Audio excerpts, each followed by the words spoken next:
RMS इमारतीच्या दुसऱ्या मजल्यावर भीषण आग लागल्याची दुर्घटना घडलेली आहे। दहिसर आनंदनगर परिसरातील ही दुर्घटना आहे। अग्निशमन दल घटनास्थळी दाखल झालं तर आग विझवण्यासाठी आता युद्धपातळीवर प्रयत्न केले जात आहे। आगीमध्ये कोणतीही जीवितहानी झालेली नाहीये, मात्र या घराचं मोठं नुकसान झालेलं आहे। तर आरएमएस इमारतीच्या दुसऱ्या मजल्यावर भीषण आग लागलेली आहे। आगीची दृश्य देखील आपण पाहतोय। या दृश्यांच्या माध्यमातून आगीची तीव्रता देखील आपल्या लक्षात येते आहे। अग्निशमन विभागाचे जवान आता आग विझवण्यासाठी प्रयत्न करतायत। भूषण शिंदे आमचे प्रतिनिधी या दुर्घटनेच्या संदर्भातले आत्ताचे ताजे अपडेट आपल्यापर्यंत पोहोचवतात आहे।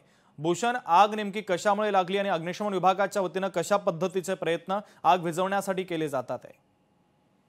नक्की शुभम, साधारण दुपारी 3च्या सुमारास दहिसर मधील भाजी मार्केट समोरील जी आरएनएस बिल्डिंग आहे त्या बिल्डिंग मधील दुसऱ्या मजल्यावरती आग लागलेली आहे आणि एकंदर सध्या तरी या संपूर्ण आगीवर नियंत्रण मिळवण्याचं काम सध्या सुरू आहे। एकंदर अग्निशमन दलाचे 8 ते 10 बंब तिथे सध्या कार्यरत आहेत आणि एकंदर सध्या आगीवर नियंत्रण मिळवण्यास त्यांना यश देखील मिळत आहे। साधारण तासाभरात आगीवर नियंत्रण मिळवण्यास यश मिळेल अशा प्रकारे देखील अंदाज व्यक्त केला जात आहे। मात्र सुदैवाची बाब म्हणजे या आगीत कोणत्याही प्रकारची जीवितहानी झालेली नाहीये आणि सध्या तरी आग का लागली याचं सध्या तरी कारण अस्पष्ट आहे। मात्र सध्या आगीवर नियंत्रण मिळवण्यास सुरुवात झालेली आहे। अगदी भूषण, अत्यंत महत्त्वाचे अपडेट या दुर्घटनेच्या संदर्भात पोहोचवलेले आहे। तुर्तास धन्यवाद।